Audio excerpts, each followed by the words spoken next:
Doctors की private practice के ऊपर जम्मू के कुछ वकीलों से हमने बातचीत की। उसके बाद बहुत सारे डॉक्टर्स के नीचे कमेंट आए। किसी ने ये कहा कि चौथी फेल, किसी ने कहा 10वीं फेल, और आप हमें बताएंगे कि हमें किस तरीके से काम करना चाहिए। मकसद असल में इस प्राइवेट प्रैक्टिस के ऊपर बात करने का ये है कि आम लोगों को डॉक्टर जब सरकारी अस्पताल में नहीं मिलते हैं और जिस तरीके से सरकारी अस्पताल में मिलना चाहिए उस तरीके से नहीं मिलते हैं तो लोग उससे दुखी होते हैं।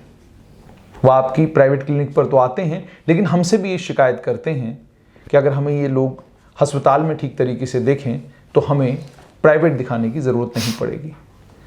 और तभी कोविड-19 के बीच में आपने देखा होगा कि सच भी जब हम लोगों को कहते हैं कि बहुत अच्छा काम मेडिकल कॉलेज में हो रहा है तो कोई मानने के लिए तैयार नहीं।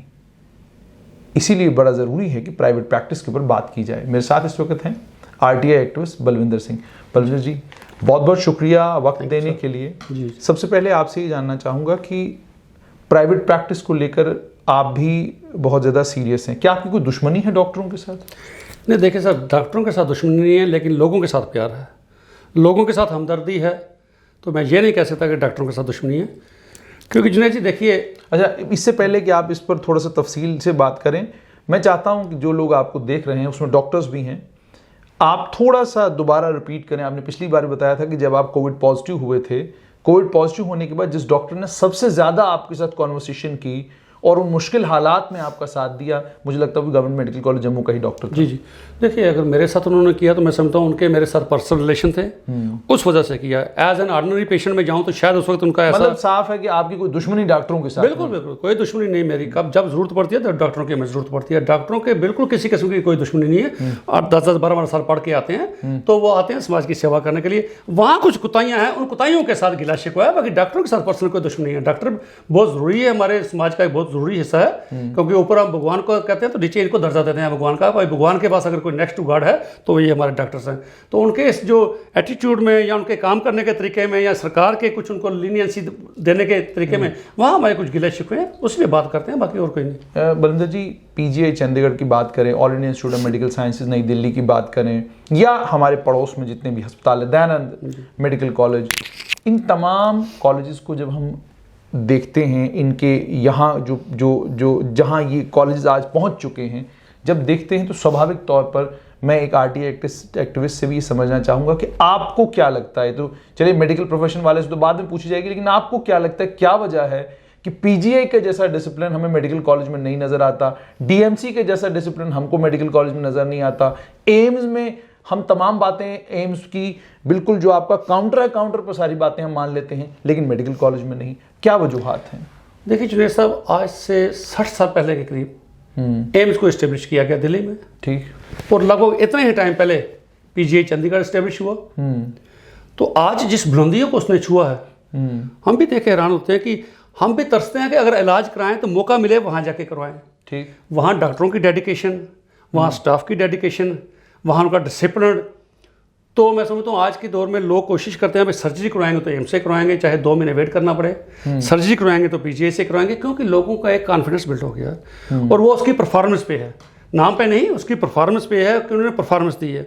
और मैं समझता हूँ जो इसके फाउंडिंग फादर रहे, जिन्होंने ये एस्टेब्लिश किया, उन्होंने उस वक्त ये ज़रूर सोचा भाई इसका स्टैंडर्ड, लेवल ऑफ स्टैंडर्ड कैसे हमने मेंटेन रखना है। तो उन्होंने सब ये समझदारी की कि उन्होंने कहा जब तक किसी का कन्फ्लिक्ट ऑफ इंटरेस्ट कहीं कन्फ्लिक्ट करता है तो उस वक्त सर्विसेज हम लोगों को अच्छी तरीके से नहीं दे सकते। कन्फ्लिक्ट ऑफ इंटरेस्ट से क्या मतलब? इसमें यह हो गया, जैसे अगर आप हॉस्पिटल में भी सर्विस करते हैं तो अगर प्राइवेट भी करते हैं तो वहाँ इंटरेस्ट आपका क्लैश करता है। आप फिर कोशिश करेंगे यहाँ जो पेशेंट है इसको मैं इशारे से करूँ भाई तू यहाँ छोड़, यहाँ कुछ नहीं है, मेरे पास उधर आ जा, मैं तेरा इलाज उधर करूँ, वहाँ उसका कन्फ्लिक्ट ऑफ इंटरेस्ट बनता है। यानी आप भी कहते हैं गवर्नमेंट मेडिकल कॉलेज में काम करने वाले कुछ डॉक्टर खुद ही गवर्नमेंट मेडिकल कॉलेज का वो इंप्रेशन लोगों को देते हैं जिस इंप्रेशन के बारे में जब हमारे प्रेस के जरिए, मीडिया के जरिए उनको पता चलता है कि जी ये इंप्रेशन है बाहर अस्पताल को लेकर, तो वो बड़े नाराज होते हैं।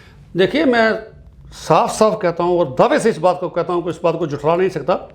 एज ए पेशेंट या एज ए पेशेंट के अटेंडेंट बन के जब हम कभी हॉस्पिटल में गए, जब किसी सर्जरी के लिए टाइम मांगा, किसी आर्थो के किसी से टाइम मांगा, तो वहाँ पर 2-2 महीने का टाइम दे दिया जाता है सर्जरी के लिए। ठीक। अब किसी बेचारे को प्रॉब्लम है, आज उसको पेन है, सीवियर पेन है, वो नहीं टॉलरेट कर पाता, उसको पेन किलर दे देंगे, बाकी बोलेंगे भाई हमारे पास रश बहुत, हमारे पास टाइम नहीं है। तो आप यकीन मानिए, आज एक मेडिकल कॉलेज में एक डॉक्टर हफ्ते में एक दिन उसकी ऑपरेशन थिएटर का डे होता है, एक दिन उसकी ओपीडी होती है, एक दिन ओटी उसका होता है। तो यहाँ सिर्फ 2, 3 या 4 मैक्सिमम सर्जरी करता है। वही डॉक्टर जिसको यहाँ हाईली पेड सैलरीज मिलती हैं, तो वो डॉक्टर जहाँ 3-4 सर्जरी करता है। वही डॉक्टर जब प्राइवेट इंस्टीट्यूट में जाता है, प्राइवेट नर्सिंग होम में जाता है, तो वहां जाके 7, 8 और 10 सर्जरी करता है। और ये भी कि सुबह 10 बजे से पहले कुछ सर्जरियां हो जाती हैं और बाकी बची हुई 5 बजे के बाद शाम को। देखिए, यहाँ पर मैं नाम नहीं लूंगा, कुछ डॉक्टर तो हमने ऐसे भी देखे, तो जो ड्यूटी आवर्स में भी वहां जाते हैं। जैसे एक आधे डॉक्टर साहब बीएन हॉस्पिटल में पाए गए थे, वो बिल्कुल पाए गए थे। और डॉक्टरों का भी आपस में इसके दिन कोई कोऑर्डिनेशन है कि वो एक को कहता है यार आज मैं चला हूँ, आज मेरा डे है, वहां पर मेरा सर्जरी का टाइम हुआ, तो तू देख लेना, कुछ होगा तो चलो कल तेरी बारी आएगी तो मैं देख लूंगा। तो ऐसे करके मिली भगत से आज भी ड्यूटी आवर्स में भी लोग जाके प्राइवेट क्लिनिक्स में, प्राइवेट नर्सिंग होम में जाके सर्जरीज करते हैं और प्रोसीजर्स करते हैं। तो इस वजह से मैं समझता हूँ सबसे बड़ी कन्फ्लिक्ट यहीं पे आता है कि जिस चीज के लिए उनको सैलरी मिल जाए। लेकिन डॉक्टरों से जब बात करें तो डॉक्टर ये कहते हैं कि जी जो हम प्राइवेट प्रैक्टिस करते हैं, उस प्राइवेट प्रैक्टिस में फ़ायदा ये होता है कि जो मेडिकल कॉलेज को बहुत सारा लोड आएगा, वो लोड कम कर देते हैं हम, और हम साथ में पेशेंट को वहाँ पर एडुकेट टाइम भी देते हैं, डॉक्टर्स कहते हैं। तो इसके बारे में देखिए जुनैद साहब, आप अभी जाइए, सबसे पहले तो मेडिकल कॉलेज बनाने का पर्पस ये होता है यहाँ MBBS MD डॉक्टर्स को, उनको जो नए बडिंग डॉक्टर्स हैं हमारे, उनको पढ़ाना टीचिंग के लिए। तो वो लोग हमें फ़ोन करके कहते हैं भाई आप ये इतना काम करते हो, थोड़ा इस इशू पे भी काम कीजिए। हमारे प्रोफेसर, हमारे फैकल्टी मेंबर हमें पढ़ाने के लिए मिस करते हैं, क्लासेस नहीं आते, टाइम नहीं देते। उल्टा आप हैरान हो गए सुन के, कहीं तो ये भी कहा कि सर हमें ये स्टूडेंट की तरह काम, हमें बॉन्डेड लेबर की तरह ज़्यादा ट्रीट करते हैं। अच्छा। क्योंकि वो कहते हैं हमें टारगेट दिया जाता है, भाई 2 पेशेंट तू भेजेगा उधर, क्योंकि जिसको आप 2 महीने का टाइम दे दोगे, सर्जरी का 1.5 महीने का टाइम दे दोगे, तो वो उसको फिर इनकरेज करते हैं, भाई तू छोड़ यार, तुझे हम भेजते हैं। तो वो डॉक्टर उसकी ड्यूटी से लगाता है। मैं सबकी नहीं करता, हर डॉक्टर की बात नहीं करता मैं डॉक्टर के, क्योंकि इस प्रोफेशन में एक्सेप्शंस आर ऑलवेज देयर। काफ़ी डॉक्टर्स ये चीज़ करते हैं कि उनको टारगेट देते हैं अपने पीजी स्टूडेंट्स को, तू मेरे पास पेशेंट भेजेगा। तो वो कहते हैं हमारी कॉन्शियस सर नहीं भी मानती, भाई हम ये नहीं करना चाहते, हमारी मजबूरी बन जाती है। इन्होंने हमारे एग्जाम्स लेने हैं, इन्होंने हमारे पेपर चेक करने हैं, इन्होंने हमारे मार्क्स देने हैं, तो अगर हम इनके साथ टकराव करेंगे तो हम MBBS क्वालिफाई करके यहाँ से नहीं निकल सकते। सो हमारी मजबूरी है, इसलिए हम ये कहते हैं कि हम यहाँ एक बॉन्डेड लेबर की तरह काम करें। ये भी लोगों ने दावा किया। उसके बाद देखिए PGI चले जाइए, एम्स में चले जाएँ, सबसे ज़्यादा हॉस्पिटल में एक इंपॉर्टेंट डिपार्टमेंट होता है एमरजेंसी। कोई गिर गया, एक्सीडेंट हो गया, किसी को इमरजेंसी पड़ गई, तो वो जाके इमरजेंसी में आता है। सर जुनैद साहब, वहाँ आप समझते हो इमरजेंसी में ट्रीट करने के लिए एक काबिल डॉक्टर चाहिए। मैं ये नहीं कहता जो PG हमारे, लेकिन उनकी अभी उनका एक्सपीरियंस कम है, और जो उनको पढ़ाने का तरीका लोगों का वो भी कम है, ज़्यादातर इतना एफिशिएंट नहीं है। तो वो जो सीरियस पेशेंट आता है उसको मैं समझता हूँ लेकिन इमीडिएट उसको टेंशन चाहिए होती है। अगर इसको इस तरीके से भी कहेंगे कि ये जितने भी बच्चे हैं जो वहाँ पर पोस्ट ग्रेजुएट हैं या MBBS इंटर्न्स हैं, अगर हम इसको यूं कहें कि वो बच्चे काबिल हैं, लायक हैं, लेकिन एक्सपीरियंस कम है। आप जितना कार्डियोलॉजी में, जितना आप नेफ्रोलॉजी में या बाकी किसी भी सुपर स्पेशलाइजेशन में जितना ज़्यादा आप सीखेंगे, उतना ज़्यादा आपका हाथ जो है वो अच्छा हो जाता है, और उतनी ज़्यादा आपकी जो प्रैक्टिस जो है उतनी ज़्यादा आपकी बढ़ जाती है। तो यूं कहें कि इमरजेंसी में जो डॉक्टर्स हैं उनके पास एक्सपीरियंस कम है। और कई बार कोई क्रिटिकल पेशेंट आता है जो इतना क्रिटिकल है कि उस वक्त करना क्या है ये सिर्फ एक सीनियर डॉक्टर को या एक्सपीरियंस हैंड को पता होगा। जो एक्सपीरियंस हैं, जैसे आपने कहा, इमरजेंसी में आके राजी नहीं। क्या इनका कोई रोस्टर के बारे में आपने पता? देखिए बिल्कुल मैंने स्टडी की। आज से कुछ 7-8 साल पहले एडमिनिस्ट्रेशन ने सोचा भाई क्योंकि इमरजेंसी में दूसरे डॉक्टर को भेजो, रोस्टर लगाओ, नहीं जाते हैं, मिस करते हैं, किसके से झगड़ा करें। उन्होंने कहा प्योरली हम इसी डिपार्टमेंट के लिए अलग से डॉक्टर्स की अपॉइंटमेंट करते हैं। तो एडवर्टाइजमेंट निकली, अपॉइंटमेंट हुई, ओनली फॉर इमरजेंसी पर्पजेस। उन लोगों को यही 7-8 साल पहले ये हुआ। तो मैं कोशिश कर रहा हूँ वो डॉक्यूमेंट्स निकालने की। तो जब वो अपॉइंटमेंट होगी तो रोस्टर लगने शुरू हुए। तो उन्होंने कहा भाई यहाँ पर कोई वारे की बात नहीं है, यहाँ तो ड्यूटी ही ड्यूटी है, इसके अलावा और कुछ नहीं है। उन्होंने कोर्ट में केस करके अपना कैडर चेंज करा के जनरल कैडर दूसरे कैडर में चला गया। तो मैं समझता हूँ बदकिस्मती उन लोगों की। आज लोगों को मजबूर किया जाता है, हर शख्स ये चाहता है अगर मेडिकल कॉलेज गया तो यहाँ से बच के आना मेरे लिए मुमकिन नहीं है, क्योंकि उनको सीनियर डॉक्टर नहीं मिलता। जैसे अभी आपने बात की उन डॉक्टर को पढ़ाने वाले, सर जुनैद जी, जब मैं यूनिवर्सिटी पढ़ता था हमारे साथ ऐसे ऐसे कुछ लोग थे जो बाद में बड़े सीनियर लीडर भी बने, डबल एमए की हुई थी, उसके बावजूद वो एक लेटर नहीं लिख सकते थे। तो मैं समझता हूँ लोग पढ़ने वाले हों, उनको पढ़ाने वाले भी अच्छे तरीके से पढ़ाएं। जब तक अगर पढ़ाने वाले उनको टाइम नहीं डिवोट करेंगे, अच्छे तरीके से पढ़ाएंगे नहीं, उनका ध्यान प्राइवेट प्रैक्टिस में है, उनका ध्यान अपने क्लिनिक में है, तो उनको क्लासेस क्या लेंगे। ठीक, अच्छे डॉक्टर प्रोड्यूस करना किसका काम था? हमारे फैकल्टी मेंबर का। अगर फैकल्टी मेंबर अटेंशन वहां दें, उन बच्चों की तरफ ध्यान दें, तो तभी जाके अच्छे डॉक्टर बनेंगे ना। ये तो एक वजह। उसके अलावा और क्या क्या आपके पास रीजन है जिसकी वजह से आप कहते हैं कि प्राइवेट प्रैक्टिस जो है डॉक्टरों की, उस पर बैन लगना चाहिए? कोर्ट में केस भी है, पीआईएल भी। देखिए कोर्ट में हमारा भी केस है, विचार क्रांति मंच इंटरनेशनल का भी है, अभी भी एक रिसेंटली एक केस और हुआ है, क्योंकि जम्मू की जनता पिछले सिविल सोसाइटी बड़े सालों से डिमांड कर रही है भाई कम से कम इसका थोड़ा सुधार। जो सरकारी डॉक्टर हैं उनकी प्राइवेट प्रैक्टिस पे बैन लगे। इस वक्त जो हमने जो इसको बाइफर्केट किया, अगर सबको कर दोगे, हेल्थ को भी कर दोगे, मेडिकल एजुकेशन के भी बहुत बड़ा क्यास होता है। हेल्थ वालों का इतना रोल नहीं बनता, क्योंकि हेल्थ वाला तब बैन करें जब सरकार की तरफ से बाकी प्राइवेट सेक्टर यहाँ एस्टेब्लिश हो। इस प्राइवेट प्रैक्टिस की वजह से प्राइवेट सेक्टर भी यहाँ पर नहीं आया, क्योंकि ये जितनी भी प्रैक्टिस चलती है ये हॉस्पिटल बेस्ड चलती है। अगर ये डॉक्टर हॉस्पिटल में है तब इनकी ये प्राइवेट प्रैक्टिस चलती है, अगर ये हॉस्पिटल में ना हो, हॉस्पिटल छोड़ के बाहर आ जाए, तो इनकी प्रैक्टिस इमीडिएटली। ये वही हो गया अगर आप प्राइवेट स्कूल की, जिस प्राइवेट स्कूल के आप मुलाजिम प्राइवेट स्कूल की ट्यूशन आपको, क्योंकि मेजॉरिटी ऑफ डॉक्टर्स ने ये इसको लॉन्चिंग पैड बना के रखा हुआ है, इसको लॉन्चिंग पैड की तरह इस्तेमाल करते हैं। जब तक इनकी हॉस्पिटल ड्यूटी है तब तक प्रैक्टिस चलती है। तो ये उसके बाद सब जैसे भी दो चार चीजें मैंने आपके जहन में दिला दी, यही जो बेसिक चीजें हैं जिन चीजों की वजह से डिमांड की जाती है कि प्राइवेट प्रैक्टिस में बैन हो। एक और चीज आपसे जानना चाहूंगा बलविंदर जी कि क्या कोई ऐसे प्रमाण भी आपको मिले कि प्राइवेट डायग्नोस्टिक लैब्स हैं, आप किसी भी डॉक्टर के पास चले जाएं, वो आपको टेस्ट लिखता है, साथ में एक स्लिप दे देता है कि आप यहीं से ये टेस्ट जो है वो करवाएंगे। क्या आपको लगता है कि ये सही है कि एक डॉक्टर ये डिसाइड करे कि आप किस लैब से टेस्ट कराएंगे? और कई बार अगर आप किसी लैब से टेस्ट करा के ले आते हैं तो डॉक्टर साहब आपको कहेंगे, जो प्राइवेट में आपको देख रहे हैं, नहीं ये जो लैब है इसके टेस्ट ठीक नहीं है, आप फलां से करवाइए। आप वहां जब टेस्ट कराने चले जाते हैं, रिजल्ट अगर आपका सेम भी आ जाए, वो कहता है चलो अब ये कंफर्म हो गया कि वो जो तसल्ली हो गई। लेकिन उसमें जो आपके 2-4 हज़ार रुपया बेचारे एक आम आदमी का जाता है, उसकी तरफ ध्यान कोई नहीं देता। तो क्या कोई प्रमाण आपको ऐसे मिले कि जो सरकारी अस्पतालों में डॉक्टर हैं ये यहां पर भी पेशेंटों को कहते हैं कि जी आप जी फलां लैब में जाकर टेस्ट कराओ, मेडिकल कॉलेज की लैब से नहीं कराना? सर देखिए, पहले तो मैं समझता हूं मेडिकल कॉलेज की भी लैब को उसको स्ट्रेंथन करने की जरूरत है, क्योंकि डॉक्टर अभी भी वो टेस्ट लिखते हैं। आप यकीन मानिए, जैसे मैंने पहले भी एक बार कहा था, अगर आप डॉक्टर्स के अभी भी जो इमरजेंसी में होते हैं या बाकी वार्ड्स में, उनके अगर फ़ोन चेक कीजिएगा ना, आपको उनमें से काफ़ी नंबर उनके मिलेंगे जो बाहर प्राइवेट लैब्स हैं, जो डायग्नोस्टिक सेंटर्स हैं जम्मू के। और मैं ये भी आपको दावे से कहता हूँ कि काफ़ी दावे से कह सकता हूं कि बहुत से हमारे डॉक्टर्स ऐसे हैं जिनके प्राइवेट पार्टनरशिप्स में नर्सिंग होम खुले हैं, जिनकी पार्टनरशिप से डायग्नोस्टिक सेंटर्स खुले हैं। एक तो अभी 2-4 साल पहले एक डायग्नोस्टिक सेंटर खुला, मुझे ये पता चला कि उसमें 68 डॉक्टर्स पार्टनर्स हैं। 68 डॉक्टर्स पार्टनर्स हैं। और जुनैद जी देखिए, एक तो उनकी पार्टनरशिप का उनको शेयर आना है, दूसरा एक डायरियां लगी होती हैं, भाई हर डॉक्टर कितने टेस्ट भेजेगा, वो उसकी डायरी सेपरेट बनती है, भाई तुमने कितने टेस्ट भेजे।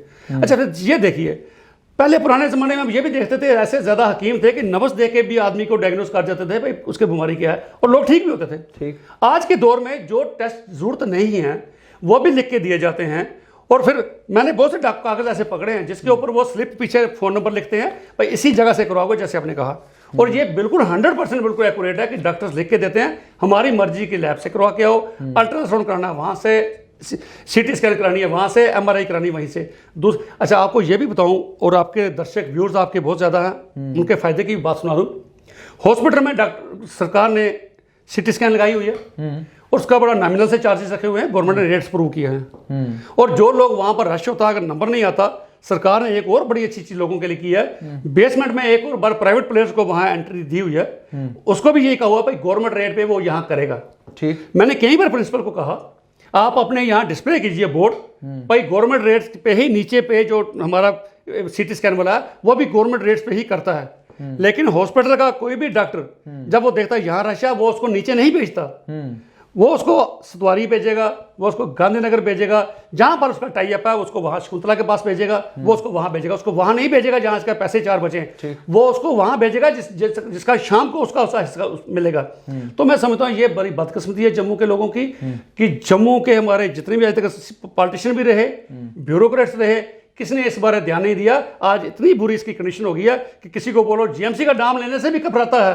वो कहता सर अगर यहाँ गया तो यहाँ वापसी मेरी कोई कंफर्म नहीं है, 90% चांस है कि मेरा यहाँ से डेड बॉडी जाएगी, मैं जिंदा वापस नहीं जा सकता। अच्छा, अब आप इसका क्या समझते हैं, हल क्या है इस सारे मामले का? एक तो कोर्ट में मामला है, अभी कोर्ट से फैसला आना बाकी है, लेकिन आपको क्या लगता है क्या सरकारी बाबुओं के लिए, सरकारी बाबुओं के लिए ये मुमकिन है कि जिन एचओडीओ को, जिन बड़े डॉक्टरों को एक फ़ोन पर वो अपने घर में अपना बीपी चेक कराने के लिए और अपना बुखार चेक कराने के लिए बुलाते हैं, क्या वो उनकी प्राइवेट प्रैक्टिस का संज्ञान लेकर फौरन उनकी प्राइवेट प्रैक्टिस के ऊपर कदगन लगाएंगे, बैन लगाएंगे? सर एक छोटी सी चीज़ मैं आपको और ऐड कर दूं, आज से कुछ साल पहले ये कहा जाता है कि कुछ एमसीआई के रूल्स के मुताबिक ये कहा गया भाई इनकी प्राइवेट प्रैक्टिस पे बैन लगाओ और इनकी फास्ट प्रमोटिंग करो, प्रमोशन फास्ट करो, क्योंकि एमसीआई की गाइडलाइंस है, जो लोग प्रैक्टिस नहीं करते उनके लिए फास्ट प्रमोशन रखिए ताकि उनका किया जाए।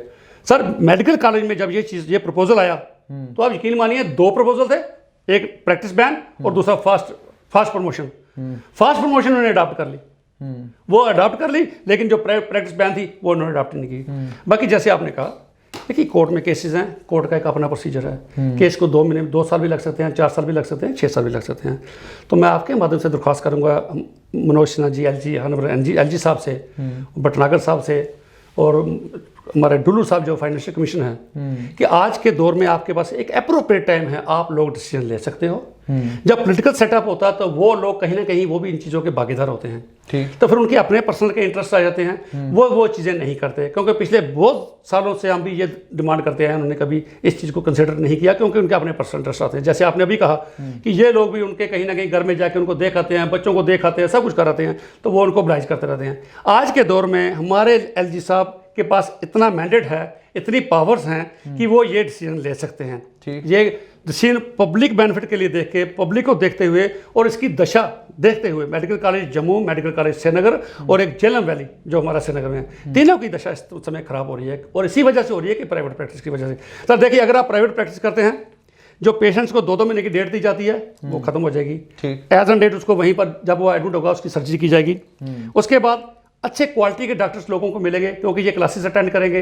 अच्छा आपको ये भी बताइए कोविड के टाइम में भी सर इतना लोगों ने अपने आप को अपडेट किया, दिल्ली वालों ने किया, सोरा स्कीम्स वालों ने किया, पीजीआई ने, उन्होंने अपने को इतना अपडेट किया, लेटेस्ट जो टेक्नोलॉजी आई, लेटेस्ट जो मेडिसिन आई है वो अपडेट करते थे और लोगों को वो देने की कोशिश करते। जम्मू के जो हमारे डॉक्टर्स हैं ना तो ये अपडेट करते हैं, ना इन्होंने रिसर्च की, ना इनको शौक है, बस जिथ्रोमाइसिन पकड़ लिया, डोलो पकड़ ली, उसी को याद रखा, जो आया उसको वही करते गए, तो ये चीज़ें रखी, रिसर्च वर्क नहीं किया। जब तक आप किसी चीज़ पर रिसर्च नहीं करोगे तो बच्चों को आगे फर्दर अपडेट कैसे करोगे? आज टेक्निक्स हर 2 महीने के बाद नई चीज़ आती है, नई टेक्निक्स आती है, और ये सब बातें आपको डॉक्टर्स ही बताते हैं, जो जूनियर डॉक्टर्स हैं। बिल्कुल, ये जूनियर डॉक्टर भी बताते हैं और हॉस्पिटल के अंदर कुछ ऐसे डॉक्टर हैं जो सिंसियर हैं, जो हमें भी कहते हैं भाई ये चीज़ ऐसी होनी चाहिए तभी सुधार होएगा। और हम एज ए अटेंडेंट पेशेंट के या कई बार पेशेंट बन के भी जाने का मौका मिला, हमने महसूस किया कि जब तक ये चीज़ें नहीं होती, देखिए इसके बाद एक तो सबसे पहले स्टैंडर्ड मेडिकल कॉलेज का स्टैंडर्ड ड्रेस होगा अगर बैन लगाएंगे, consultants round the clock emergency में मिलेंगे, वार्ड्स में मिलेंगे, जो कन्फ्लिक्ट ऑफ इंटरेस्ट है वो खत्म हो जाएगा, उसको पता जी हमको यहीं सैलरी मिलती है, हमने यही काम करना है, उसका और कोई इंटरेस्ट नहीं रहेगा। उसके बाद जो लॉन्ग डेट्स मिलती हैं सर्जरी की वो खत्म हो जाएंगी, स्टैंडर्ड ऑफ एजुकेशन वो बढ़ जाएगा, अच्छे क्वालिटी के डॉक्टर आएंगे और क्वालिटी ऑफ परफॉर्मेंस उसमें भी बढ़ोतरी होगी। लोगों को ये शिकवा नहीं होगा कि हमारा पेशेंट नेग्लिजेंट डेथ की वजह से मर गया। मैं समझता हूँ सीनियर डॉक्टर जब आएंगे, छोटों को सुपरवाइज करेंगे पीजीज को, तो वो एक कोऑर्डिनेशन के साथ काम करेंगे तो डायग्नोज अच्छा कर पाएंगे, ट्रीटमेंट अच्छा होगा, लोगों को बाहर जाना नहीं पड़ेगा, यहीं पर उनको इलाज मिलेगा। और एक ये मैं कहता हूँ बैन लगाने से सबसे बड़ी एक बात ये होगी सर, आप देखिए पंजाब में प्राइवेट प्लेयर्स बहुत ज़्यादा एस्टेब्लिश हो गए। जम्मू में अगर मेदांता को बोलो, अपोला को बोलो, किसी को बोलो, कहता जी जम्मू में लगा के हम नहीं सोचते स्कोप है, क्योंकि यहाँ हॉस्पिटल बेस्ड प्रैक्टिस है, यही डॉक्टर अपने प्राइवेट नर्सिंग होम में काम करते हैं, तो हमारे लिए वहाँ कोई अपॉर्चुनिटी नहीं है। जिस दिन ये प्राइवेट प्रैक्टिस पे बैन लगेगा उसी दिन मैं समझता हूँ अपोलो, मेदांता, फोर्टिस, एस्कॉर्ट्स वाले जम्मू में आएंगे, तो लोगों को दिल्ली नहीं जाना पड़ेगा, चंडीगढ़ नहीं जाना पड़ेगा, जो अफोर्ड कर सकते हैं तो वो यहाँ इलाज कर सकते हैं। अच्छा एक और बिल्कुल आखिर में आपसे बलंदर जानना चाहूँगा कि पिछले दिनों मामला बना वेंटिलेटर्स को लेकर, बहुत शोर था बाहर कि जी वेंटिलेटर नहीं चल रहे गवर्नमेंट मेडिकल कॉलेज में, तो इसकी वजह से कोविड का जो पेशेंट है कोविड के पेशेंट इस वजह से मर रहे हैं। लेकिन मैंने थोड़ी सी पड़ताल की तो मुझे ये मालूम पड़ा कि वेंटिलेटर जो है उसको चलाने के लिए एक्सपर्ट हैंड चाहिए, और उस एक्सपर्ट हैंड का मतलब एनेस्थीसिस चाहिए, और वो एनेस्थीसिया का डॉक्टर होना चाहिए, उसे पूरी नॉलेज होनी चाहिए, तब जाके वेंटिलेटर चलेगा। उसके बाद हमने कोशिश की कि किसी anaesthesia head of the department से या उनमें से किसी डॉक्टर से बातचीत की जाए, ताकि लोगों के बीच में ये भ्रम खत्म किया जाए कि भाई जो ही आप मेडिकल कॉलेज जाएंगे कोविड पॉजिटिव होकर तो आपको वेंटिलेटर पर डालना है। लेकिन मैं आपके साथ भी और दोस्त अपने तमाम व्यूअर्स के साथ शेयर करना चाहूँगा कि पूरे डिपार्टमेंट में से कोई भी आदमी वेंटिलेटर की जानकारी देने के लिए या वेंटिलेटर को लेकर जो कंफ्यूजन लोगों के बीच में था उसको दूर करने के लिए कोई भी बोलने के लिए तैयार नहीं हुआ। और सबने ये कहा अगर हम बोले तो प्रिंसिपल हमारे खिलाफ एक्शन करेगा, अगर हम बोले हमें जो है health and FC finance, FC health and medical education, Atal Dulloo, वो हमें नहीं छोड़ेंगे, हम नहीं बोल सकते, हमने इस पर कुछ नहीं बोलना। और उसके बाद हमने ये भी देखा कि कोई ज़रूरत महसूस नहीं करता कोई भी डॉक्टर कि अगर मेडिकल कॉलेज को लेकर कोई इंप्रेशन लोगों के बीच में गैदर कर रहा है, उस इंप्रेशन को दूर करने के लिए हकाइक लोगों के सामने रखें। हमने उसमें बहुत कम डॉक्टर्स को आगे आते हुए देखे, बहुत कम डॉक्टर्स जो आए भी मतलब वो बेचारे यूं कहा जा सकता है कि मेडिकल कॉलेज में सबसे शरीफ डॉक्टरों में से माने जाते हैं कि चलो जी ये तो बात करेंगे। तो इसको आप कैसे देखते हैं कि आप अपनी रिसर्च शेयर करने के लिए तैयार नहीं, आप लोगों के साथ नॉलेज शेयर करने के लिए तैयार नहीं, आप इतना खौफ आपके अंदर सरकार का है लेकिन प्राइवेट प्रैक्टिस करने में आप शेयर कौन है? देखिए, जैसे आपने बात की, मैं भी ये चीज़ें रियलाइज़ करता हूँ और मैंने प्रिंसिपल साहब के साथ बैठ के एक बार ये भी बात की, भाई आज इस कोविड के दौर में आप देखिए, आज हॉस्पिटल जाके देखिए इमरजेंसी खाली पड़ी है, इमरजेंसी में 7 और रिकवरी रूम्स पड़ा है, खाली पड़े हैं। मैं वीडियो भी लेके आया वहाँ से, बेड खाली पड़े हैं, जबकि वहाँ पर रात को 200 पेशेंट, वहाँ 200 लोग वहाँ इकट्ठे होते थे। मैंने इनको ये कहा भाई अगर आपने यहाँ पर आइसोलेट बिल्कुल कोविड के लिए अलग सेपरेट रखा हुआ है तो आपको मीडिया में जाकर ये चीज़ लोगों में क्लियर करनी चाहिए, भाई आपको घबराने की कोई जरूरत नहीं है, हम कोविड के पेशेंट्स का बिल्कुल सेपरेट है, जो स्टाफ वहाँ पर है, जो डॉक्टर्स वहाँ पर है। तो ये डेलिबरेटली ये लोग ये सब करते हैं कि मिस इन्फॉर्मेशन जितनी जाती रहेगी उतना लोग मेडिकल कॉलेज कम आएंगे, और प्राइवेट अस्पतालों में, प्राइवेट जगहों पर यहां तक भी सुनने में आया कि कई लोग ऐसे भी मेडिकल कॉलेज के अंदर हैं जिनकी एम्बुलेंसेज हैं और वो यहाँ एम्बुलेंस में पेशेंट को जो है पंजाब रेफर कराते हैं। तो क्या आपको नहीं लगता है कि डेलिबरेटली है? एक ऐसा इंप्रेशन अगर गलत बना हुआ बने रहने दो, कोई इसको दूर करने की जरूरत नहीं। मैंने डिंगरा साहब को ये खुद कहा कि आप यहाँ का आपका जो मीडिया का सेल होना चाहिए, जो लोगों में कोई प्रॉब्लम आती है, दिक्कत आती है, कोई मिस इन्फॉर्मेशन जाती है, जैसे वेंटिलेटर की बात करें तो वेंटिलेटर में ये भी कहा गया कि लोगों ने मीडिया में कई मिस इन्फॉर्मेशन भी दी, भाई लोग मर रहे हैं वेंटिलेटर के बिना, लेकिन वेंटिलेटर वहाँ थे। लेकिन वेंटिलेटर कोविड पेशेंट्स को, पहले भी हमने कई बार कहा कि कोविड पेशेंट्स को वेंटिलेटर की ज़्यादा जरूरत नहीं पड़ती, 1 से लेकर 1.5% पेशेंट्स को। तो अगर वहाँ भी कोई एनेस्थीसिया वाला नहीं आया या वहाँ एक्सपर्ट नहीं है तो ये मैं समझता बड़ी बदकिस्मती है जम्मू वालों की, और ये खास करके उनके लिए शर्म की बात है जो क्लेम करते हैं कि हम हेल्थ में बड़ा अच्छा काम कर रहे हैं, डुल्लू साहब काम कर रहे हैं, दूसरे उनके लिए शर्म की बात है। तो जो एक बात चीज़ और कह दूँ, एम्बुलेंस की जहाँ तक आपने बात की, सर मैं बहुत जल्दी, जुनेद जी, अगर इन लोगों ने अपना रवैया चेंज नहीं किया, इन डॉक्टर्स ने मेडिकल कॉलेज में इस वक्त अंदर के जो सर्विंग डॉक्टर्स हैं उन्होंने पंजाब नंबर्स की, अपने फैमिली मेंबर्स की, अपने रिलेटिव्स के नाम की वो एम्बुलेंसेस डाल के रखी हुई हैं, क्योंकि उनका टाई अप है पंजाब वालों के साथ, उनका टाई अप है दिल्ली वालों के साथ। मैं कई बार पहले भी कह चुका हूँ, होटलों में जम्मू में मीटिंग हुई है, उन्होंने कहा जी अगर ये पेशेंट आपके पास भेजोगे आपको ये चार्ट बन के दे दिया गया, इसके लिए पैकेज के लिए आपको इतना पैसा दिया जाएगा, इस पैकेज के लिए आपको इतना। सो ये जानबूझ के इन्होंने अपनी एम्बुलेंसेज रखी हुई हैं, ड्राइवर की कमीशन अलग है, इनकी कमीशन अलग है, ये यहाँ से पेशेंट को बढ़ा के दिल्ली भेजते हैं, यहाँ से पंजाब में भेजते हैं, आर्थो के लिए भेजते हैं, सर्जिस के लिए भेजते हैं, उनसे कमीशन लेते हैं। तो इन डॉक्टर्स की एम्बुलेंसेज हैं, अगर इंक्वायरी कराई जाए, क्राइम प्राइस से कराई जाए या और किसी एजेंसी से करवाई जाए तो ये बिल्कुल एक्सपोज होंगे, और ये लोग वहाँ भी एक्सपोज होंगे जिन लोगों के प्राइवेट नर्सिंग होम्स हैं, प्राइवेट डायग्नोस्टिक सेंटर्स हैं, वो भी एक्सपोज होंगे। और एक मैं अंत में आपसे एक बात ये भी कह दूँ, सर जब कभी प्रैक्टिस की बात आई ना बैन करने की, तो एक बहुत बड़ा एक लॉबी है डॉक्टर्स की। सर ये क्या करते हैं, ये मीडिया में प्रोजेक्शन करते हैं, लोगों में प्रोजेक्शन करते हैं, ताकि सरकार में एक डर बना के रखें कि अगर आपने प्राइवेट प्रैक्टिस को बैन किया तो डॉक्टर एंड मास रिजाइन कर देंगे। मैं कहता हूं 101% मैं दावे से कह सकता हूं ऐसा कभी नहीं हो सकता। सरकार को चाहिए पहले तो ये कहे कि डॉक्टर्स को पूछे भाई हम प्रैक्टिस बैन करने लगे हैं, जो डॉक्टर छोड़ के जाना चाहता है 3 मंथ्स प्रायर नोटिस हमको दे दे, भाई हम 3 महीने पहले आपको नोटिस दे दे, वो मैंडेटरी हो उसके लिए, भाई 3 महीने के हम छोड़ के जाना चाहते हैं जी, हमारा हिसाब कीजिए, जो बनता दीजिए। 3 महीने टाइम सफिशिएंट टाइम है सरकार के पास। सरकार ने एक अभी अपॉइंटमेंट की एक नई पॉलिसी निकाली है, लेटरल एंट्री, लेटरल एंट्री के मुताबिक मैं लेंथी प्रोसेस नहीं करना, प्रोसीजर नहीं करना, शॉर्ट प्रोसीजर के तहत उसको सिलेक्शन करके उसको अपॉइंटमेंट देनी है। मैं समझता हूँ 3 महीने का उसको टाइम दीजिए डॉक्टर को जिसने छोड़नी है, और 3 महीने में आप अपॉइंटमेंट कीजिए उन लेटरल एंट्री के थ्रू। और अगर जम्मू में काफ़ी डॉक्टर हमारे पास ऐसे काबल डॉक्टर बैठे हैं जो प्रैक्टिस जो यहाँ सर्विस करना चाहते हैं, प्राइवेट हॉस्पिटल में हैं, वो जम्मू में अगर काम मिलेंगे आपको, बाहर से भी डॉक्टर आने को तैयार हैं। अब तो यूटी बन गई है, बिल्कुल पंजाब से, यूटी से, दिल्ली से, हरियाणा से, जहां से भी अच्छे डॉक्टर होंगे। और मैं एक बात और कह दूं कि इनकी प्राइवेट प्रैक्टिस की बयान की जहां मैं बात करता हूं, वहां मैं साथ ये भी कहता हूं कि इनको इंसेंटिव्स देने की बात है, मैं उसके बेहक में हूं। अगर इनकी सैलरी इंक्रीज करनी पड़ती है, एट पार पीजी के लानी पड़ती है, तो वो इनकी परफॉर्मेंस देख के इनको पीजीआई के मतलब एट पार उसके सैलरी देने हो तो वो भी देनी पड़े सरकार को। दे पब्लिक के बेनिफिट के लिए कुछ भी करना पड़े सरकार को, वो चीज़ें की, इनको इंसेंटिव्स भी दे, ताकि इनको ये ना लगे कि हमारी प्रैक्टिस चलती थी आपको घाटा हो गया। कम से कम या इंसेंटिव्स दे, नॉन प्रैक्टिसिंग लोन्स दे, या और को इंसेंटिव्स दे, फास्ट प्रमोशन दे। लोगों को उसके साथ कोई लेना देना नहीं। लोगों के इसके साथ लेना देना है कि यहाँ पर हमें एश्योरेंस हो कि अगर आप यहाँ गए हो आपकी क्वालिटी सर्विस मिलेगी। उनको घर बार ज़मीनें बेच के दिल्ली नहीं जाना पड़ेगा, उनको चंडीगढ़ नहीं जाना पड़ेगा, डोर स्टेप पे उनको फैसिलिटी मिले, तो लोगों को तसल्ली होगी। आज के दौर में मैं समझता हूँ एलजी साहब इतनी पावर रखते हैं कि वो कर सकते हैं।